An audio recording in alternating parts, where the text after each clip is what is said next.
ಮೆಣಸಿನಕಾಯಿ ನಾರುಮಡಿಗಳಲ್ಲಿ ಸಸ್ಯಗಳು ಏಕೆ ಸಾಯುತ್ತವೆ ಎಂದು ನಿಮಗೆ ತಿಳಿದಿದೆಯಾ? ಇದಕ್ಕೆ ಕಾರಣ ಮಣ್ಣಿನಲ್ಲಿ ಇರುವ ಬೇರುಹುಳಗಳು.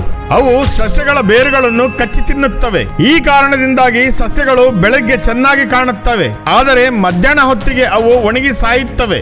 ನೀವು ಸಸ್ಯವನ್ನು ಕಿತ್ತಿದರೆ ಅದು ಬೇರುಗಳಿಲ್ಲದೆ ಸುಲಭವಾಗಿ ಬರುತ್ತದೆ.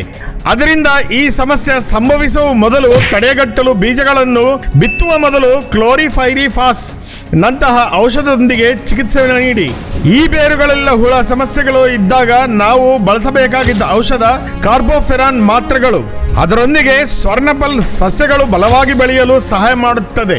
ರ್ಯಾಲಿಗೋಲ್ಡ್ ಬೇರುಗಳು ಚೆನ್ನಾಗಿ ಬೆಳೆಯಲು ಸಹಾಯ ಮಾಡುತ್ತದೆ. ನೀವು ಈ ಮೂರನ್ನು ತಲಾ 1 kg ಬೆರೆಸಿ ನಾರ್ಮಡಿಯಲ್ಲಿ ಸ್ಪ್ರೇ ಮಾಡಿದರೆ ಬೇರುಹುಳ ಸಮಸ್ಯೆ ದೂರವಾಗುತ್ತದೆ ಮತ್ತು ಸಸ್ಯವು ಬೇರುಗಳನ್ನು ಒಳಗೊಂಡುತ್ತದೆ ಚೆನ್ನಾಗಿ ಬೆಳೆಯಲು ಪ್ರಾರಂಭಿಸುತ್ತದೆ. ಅಂತಹ ಬೆಳೆಯಲ್ಲಿ ಕೀಟನಾಶಕಗಳ ಬಗ್ಗೆ ತಿಳಿಯಲು ನಮ್ಮ ಚಾನೆಲ್ಗೆ ಸಬ್ಸ್ಕ್ರೈಬ್ ಮಾಡಿ.